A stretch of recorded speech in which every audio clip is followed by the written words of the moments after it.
Salut tout le monde, j'espère que vous allez bien. Donc comme vous avez vu le titre de la vidéo, aujourd'hui nous allons parler diplôme, nous allons parler études ici au Canada et nous allons surtout parler des différents grades qui existent ici pour aider les gens qui généralement quand ils viennent ici, ils ne savent pas à quel niveau d'études ils doivent postuler et quel est le meilleur niveau. Donc ça sera le titre de notre vidéo aujourd'hui, j'espère que ça va vous plaire, mais en attendant, générique. Hola.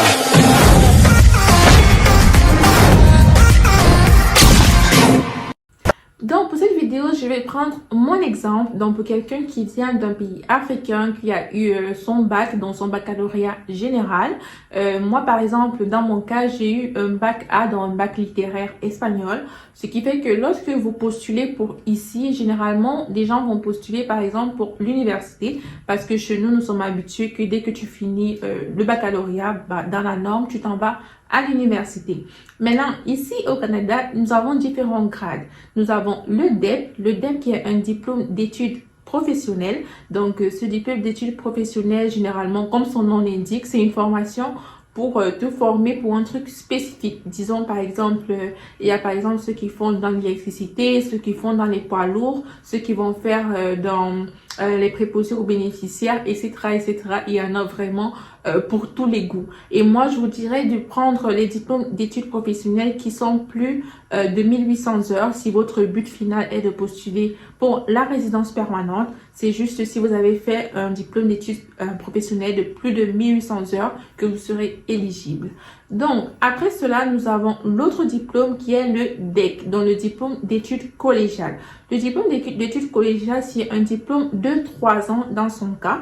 Donc, c'est un diplôme de 3 ans, vous allez voir tellement de filières, il va y avoir des filières pour tous les goûts. Moi, dans mon cas, j'avais pris la filière comptabilité et gestion. Donc, ça m'a pris 3 ans pour terminer mon cursus. Mais sinon, dans votre cas, il y a plein d'autres formations et qui payent vraiment très, très bien. Par exemple, nous avons la formation pour l'étude d'infirmière. C'est aussi 3 ans. Là, ça se tourne principalement vers des gens qui ont fait, par exemple, un baccalauréat scientifique. Là, vous serez plus éligible. Par exemple, dans mon cas, étant donné que j'ai fait un bac littéraire, c'est sûr que si je postule pour ce type de filière-là, je ne serai pas éligible. Donc, avant de postuler pour une filière, essayez de voir un peu les ressemblances, essayez de voir les cours que vous avez fait dans votre bac général, essayez de voir si vous êtes vraiment admissible pour cette filière-là au lieu d'aller dépenser pour une admission où on va vous refuser. Pour la troisième catégorie, nous avons l'université. L'université, généralement, quand les gens ont leur bac, ils se disent, ils vont aller à l'université. Donc, c'est le cas ici, nous avons l'université. Maintenant, dans l'université, c'est aussi un diplôme c'est aussi un cursus de 3 ans, comme le DEC. Donc, c'est un cursus de 3 ans avec différentes filières.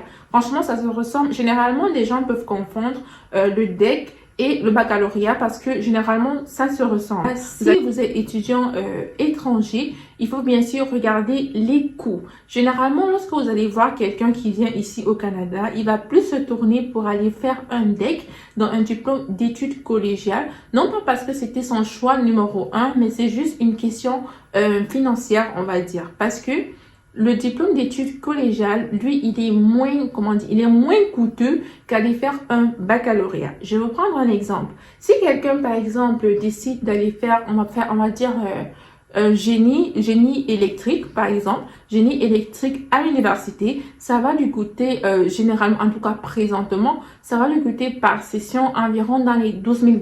Vous voyez? Donc, dans l'année, ça va coûter dans les 24 000 $.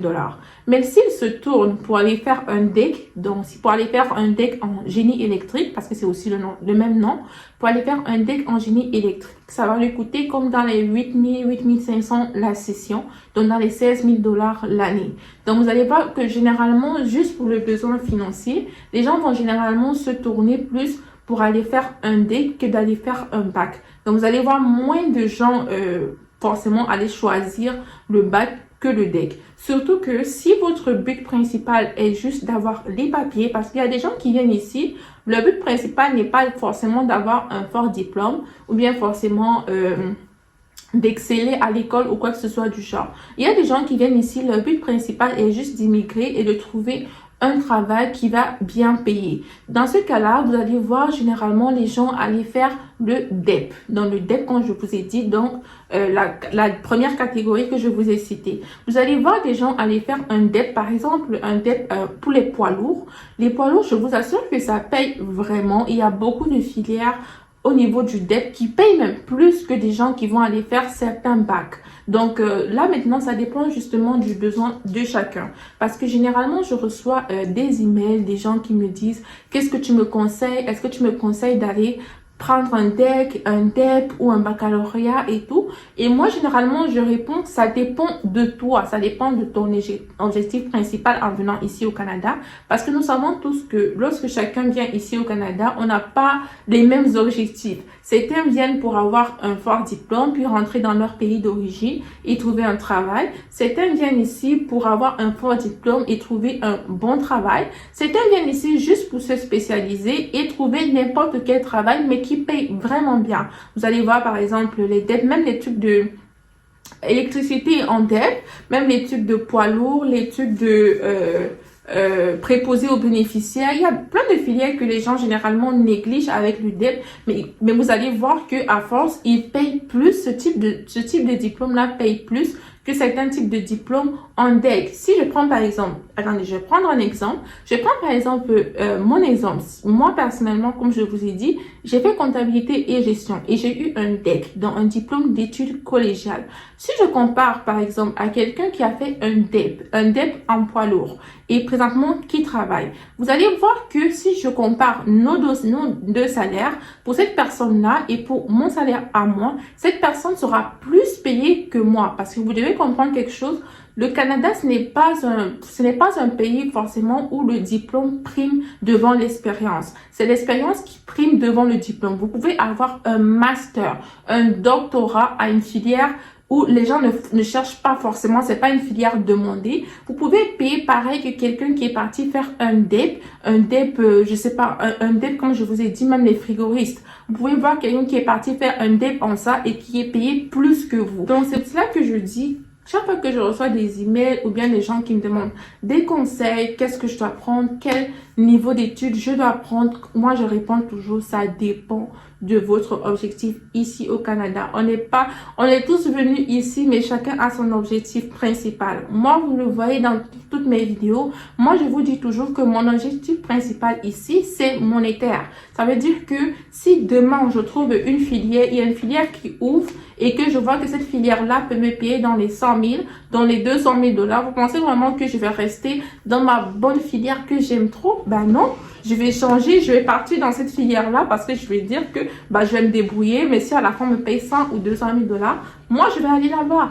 Donc ceci met fin à cette petite vidéo, j'espère qu'elle vous a plu. C'était une petite vidéo pour répondre globalement aux gens qui me demandent toujours des conseils pour savoir quel diplôme choisir, quel cursus choisir, quel grade choisir et tout ça. Donc j'espère que cette vidéo vous a plu. N'hésitez pas à liker, commenter et vous abonner comme d'habitude. Et nous on se retrouve dans quelques jours pour une nouvelle vidéo et ça sera un vlog. Bisous!